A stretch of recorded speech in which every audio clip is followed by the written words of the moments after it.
خوتي خواتاتي، مرحبا بكم في قناتنا وقناتكم الطب ايطالي. كي دايرين؟ لاباس عليكم؟ كي دايرين مع الصحه؟ كنتمنى انكم تكونوا بخير وعلى خير ان شاء الله يا رب. اليوم ان شاء الله غادي نوجد معكم البطبوط. كنتمنى انه ينال الاعجاب ديالكم، وما تنسونيش بلي زابوني، او ما تنسونيش بلي لايك وتبارطاجيو ان شاء الله مع الاصدقاء ديالكم. وشكرا لكم وشكرا للكومنتير اللي كتخليو لينا وكتشجعونا اكثر فاكثر. قلت علاش لا اليوم غنوض ندير الطبوط، وقلت علاش لا ما نشاركوش معكم كيف العاده. على بركه الله، كما كنعرفوا يعني مكونات بساطين، وصراحه كيجي بهذه الطريقه لذيذ وبنين، وكنتمنى لينا الاعجاب ديالكم. وها نتوما معايا. شنو غادي نحتاجو؟ غنحتاجو جبانيه ديال القمح الصلب، يعني وحده على حسب الكميه اللي بغيتي تخرجوا. غادي نحتاجو الخميره العجين، غنحتاجو جبانيه ديال الفورس او الطحين الابيض، غنحتاجو جبانيه ديال الفورس، جوج جبانيات ديال الفورس طحين الابيض، وجبانيه وحده من طحين صلب القمح. وغادي نحتاجو كذلك ملعقه ديال السنيده، غنحتاجو قليل من الملح، غنحتاجو قليل من زيت العود او 3 ملاعق ديال زيت العود. وان شاء الله غينال الاعجاب ديالكم. وهانتوما معايا تشوفوا الطريقه ديالتي، وكتبان انه ينال الاعجاب ديالكم. على بركه الله ما تمشيو فين. على بركه الله غادي نبداو دابا. غادي نوضع كما قلت لكم جبانيه ديال القمح،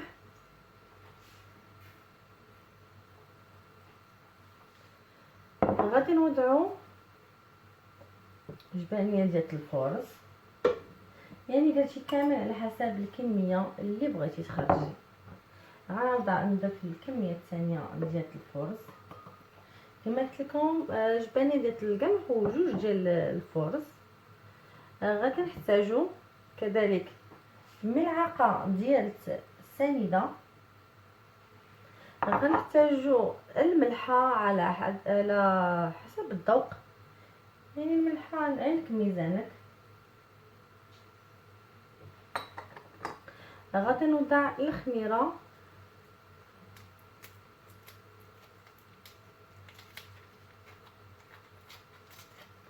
يعني تقريبا عندي هذه 25 غرام ديال الخميره. وعاوتاني كما قلت لكم يعني على حسب الكميه ديال الطحين. وغادي نحتاج 3 ملاعق ديال الزيت البلديه، ولكم الاختيار، يعني الزيت البلديه كتلقى واحد المذاق زوين. ما بغيتوش ديروها يعني ماشي مشكل. واحد، جوج، 3.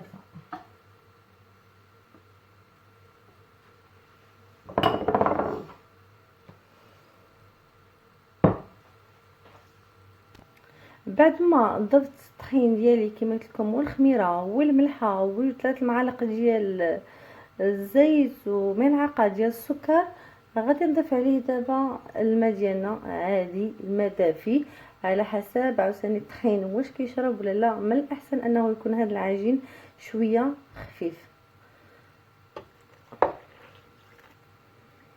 وهانتوما معايا يعني غنضيف بشويه بشويه حتى نشوف شحال ديال الكميه ديال الماء اللي غادي باش يعجن لي العجين.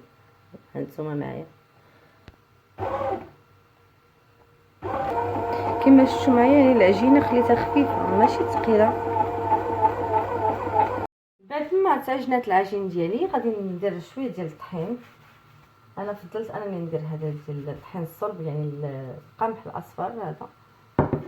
نتمنى انها البطبوط الى الاعجاب ديالكم. وغادي نحاول انني نخرج العجين ديالي كما كتشوفوا، يعني كتلصق ماشي مشكل، يعني خاص تكون العجينه ديالته خفيفه.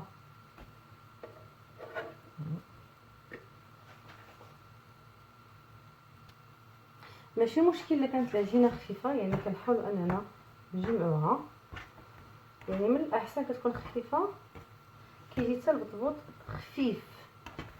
ماشي داك البطبوط كيكون مدقس ولا ثقيل كما كتشوفوا. ماشي انا فضلت انني ما نديرش الفرص، درت هذا القمح، وبامكانك انك تستعملي حتى الفرص بحال الابيض.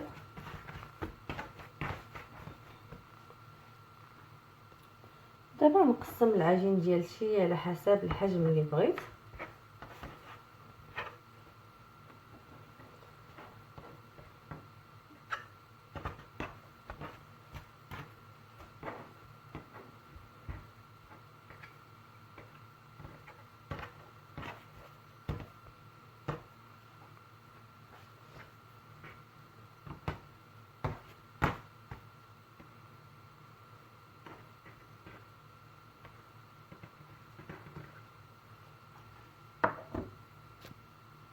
غنضيف الطحين وغنحاول انني نجمعها نلويها.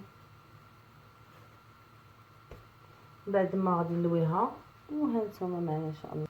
بعد ما كملت الكميه ديال العجين، يعني درتها على هذا الشكل، خليها ترتاح واحد شويه، وغادي نجيب اي منديل، شي منديل عندك وغادي باش نحطو عليه باش لما غادي نقرصوه.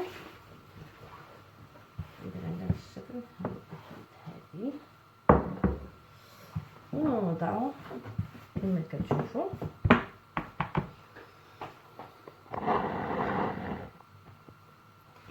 على بركه الله غادي نبداو دابا نقرصو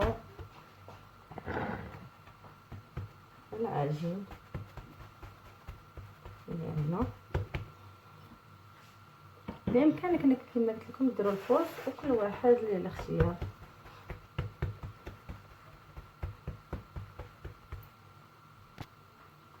بعد ما كتقرصها درت شويه ديال الطحين هنايا فوق المنديل اللي غادي نحط فيه، وغادي نحط يعني على حسب السمك اللي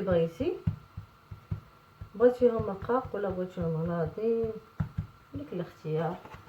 وغادي نكمل طريقه كما درت الاولى، وان شاء الله بعد ما نكمل التقراص ديال العجين هانتوما معايا. بعد ما كملت الكميه اللي عندي قرصتها عادي، ودابا غادي نغطيها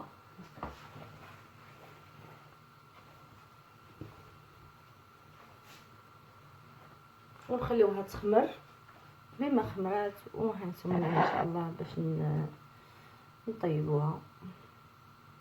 لما خمر البطبوط ديالنا كما كتشوفوا معايا، دابا غادي نوضعوه باش انه يطيب. وهانتوما معايا وضعت البطبوطه ديالتي باش طيب، وغادي نحاول انني نقلبها قبل ما انها دير. بعد ما خليت المقله ديالتي بطبيعه الحال انها سخنات. بعد ما اوجد البطبوط ديالي كما كتشوفوا، يعني بالنسبه للفطور يعني صراحه كيجي هائل وزوين وخفيف كما كتشوفوا.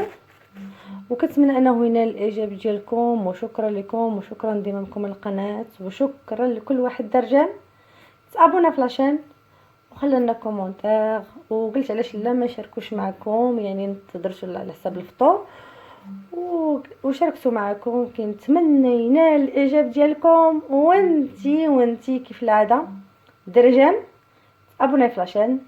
ما كاين غير جديد مع قناه توب ايطالي. حقكم في الجنه والى اللقاء.